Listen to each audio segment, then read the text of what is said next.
Friends, hello to all. People became Christ-bearers for various reasons. Some because of personal convictions, some because of the thirst for profit or various privileges and bonuses. These privileges will be discussed in the video. Let's find out what rights a Christ-bearer was granted when going to the Holy Land. Thanks to his vow of the cross, the warrior was granted a special status, with which he could enjoy various spiritual and material benefits. The most famous of these benefits is, of course, indulgence. In the general understanding, indulgence means automatic removal of all sins, but in fact the situation was, to put it mildly, more complicated. Even during the First Crusade, the question was discussed. And from what moment did an indulgence begin to operate? After accepting the cross or when the campaign was completed? And what if the Crusader died in battle or did not reach Jerusalem? After all, at the Council of Clermont, the Pope said, "All who go to this war and part with life, all their sins will be forgiven at that very moment. So think now whether to go to the Holy Land or not." But early indulgences were generally characterized by imprecise wording and vagueness of the general meaning. Gradually, at church councils and in the texts of theologians, all this chaos and discrepancies began to be reduced to something unified. Pope Eugene III offered a clearer view of indulgence. He who undertakes this holy journey and completes it or accepts death in it will receive remission of all sins, which he confessed with humility and heartfelt contrition, and will find eternal reward. Later, the concept of indulgence was clarified. In 1181, Pope Alexander III issued a bull. It spoke of an indulgence granted by the Apostolic See to knights who had served 2 years in the Holy Land. By the mercy of Jesus Christ and the authority of the holy apostles, we grant them absolution for all the crimes they confessed with humility and heartfelt contrition. Moreover, many preachers believed that the effect of the Crusader indulgence extended to the wives and children of the Crusaders.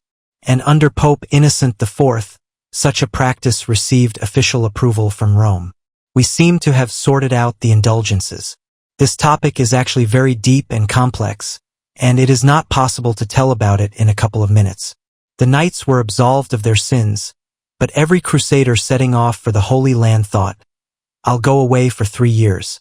This was considered the average time for a trip to Jerusalem and back. And while I am gone, what will happen to my lands? What if there is a war or some other event, and they will take my wife and children and kill them? In medieval documents, you can find many references to violence against the family of the Crusaders, while he is somewhere far away conquering the Holy Lands. Of everything and threatened with anathema anyone who wanted to harm the wife and children of the warrior, as well as his property.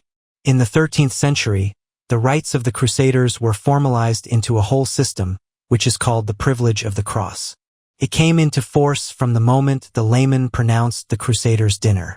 In addition to the safety of their families, the Crusaders had to worry about their personal safety, so quite often individual Crusaders received letters of protection from the Pope, ensuring their personal safety, and those who attacked the warrior in Christ were subject to excommunication from the Church.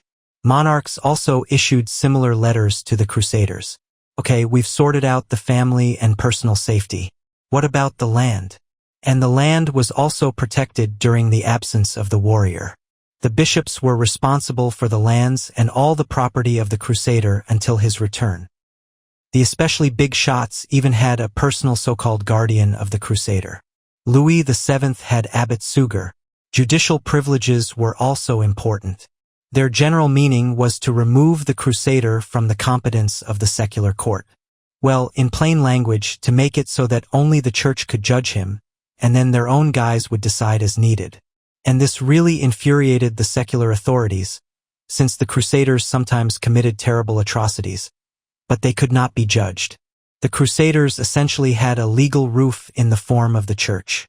But in the end, they came to a consensus that the immunity of the Crusader concerned only his personal property and assets.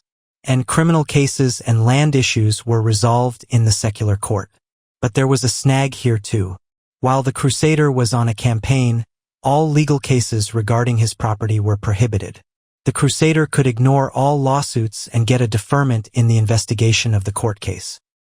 And then who knows what and how would change in these 3 years. Plus, the Crusader received a deferment in repaying debts and was exempted from interest payments. And in general, Crusaders were often exempt from taxes and went. We are not even taking into account the various machinations that the Crusaders carried out, taking advantage of loopholes in the legislation and the imprecision of the wording. Therefore, there were cases when people became Crusaders to avoid any punishment imposed by the secular court. And some even went this way for the sake of unpunished robbery and plunder. Friends, thank you very much for watching. If you liked the video, be sure to like it and watch my other videos on the topic of the Crusades.